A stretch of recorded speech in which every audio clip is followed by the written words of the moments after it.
So we all know the verdict is in and NAR lost, right? And they lost to the tune of $5 billion. It's actually 1.8, but it was trebled through the court process. And not only that, some of the major franchises in America have also been wrapped up in this lawsuit as well. So what does that mean to you and me? Now, you might mistakenly think, or somebody you're talking to might mistakenly advise you and say, hey, you don't have to worry about it because it's going to get appealed. Don't even think about it. It's not even an issue today. That's wrong. And let me tell you why. It's wrong because the major news outlets across the country are already covering this story. And they started covering it during the trial, but now that the verdict is in, they're certainly going to be covering it. And what that means is your customers and your clients, your buyers and sellers are going to be watching that, and they're going to start to have conversations with you about it. So here's what's going to happen. There's going to be either you or somebody in your market is going to be taking a listing today, and the seller's going to say, I just read in the newspaper that I don't have to pay a buyer agent commission. Is that true? How are you going to respond to that? What's going to be your conversation back?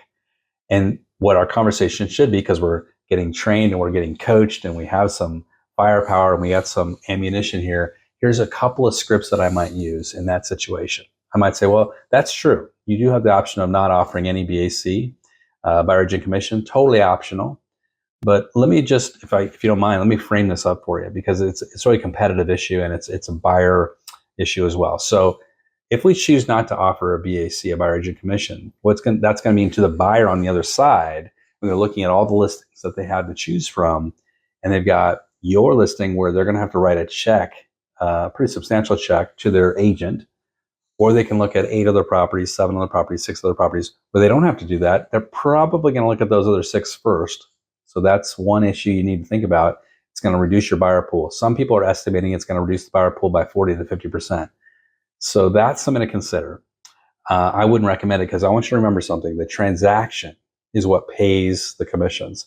So when the buyer pays your price, that's where we get the money to pay all the commissions, right? So as long as you have a price that you feel comfortable with, that you can net the amount of dollars you need to net, that's what we should be looking at, in my opinion. Your call, though. You can decide what you want to do. That's one solution. That's one conversation. Let me give you another conversation. Another conversation could be, you know what, that's absolutely right. You can choose not to pay a buyer agent. That's totally up to you. But can I show you competitively what's happening in the market? Here's what's happening in the market. I pulled up every listing around your property that's been on the market and sold in the last 6 months. And here's what those sellers offered to buyer agents.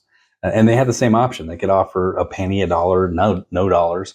And here's what they offered. They offered 2.5%, 3%, 3.5%. There's a couple zeros here, but they're still on the market, or they took 100 days to sell. And, you know, here's a competitive landscape. Your call, your decision, but that's kind of where we're looking at. I'm saying that a lot of times where those buyer agent commissions were a little bit higher, they actually sold faster, maybe because they got a few more showings. You know, that does motivate people. Obviously, it's a motivation like anybody else to go out and show properties. But you don't have to do it. You can put that on the buyer if you want to. So that's the conversations you got to start thinking about, is how am I going to have this conversation with the seller? We're often thinking about this from the buyer side, but we also need to think about it from the seller side. Okay. So I want you to think about that. How are you going to change your listing presentation today? Not after these appeals, but right now, to deal with this conversation around buyer agent commissions. It needs to be a part of your overall listing presentation and listing conversation, much more than it's ever been. I hope this helps you. If you like this level of coaching and you need some help, especially during this market pivot that we're going through, join us over at eRealEstateCoach.com. We've got an incredible coaching program over there called The Path.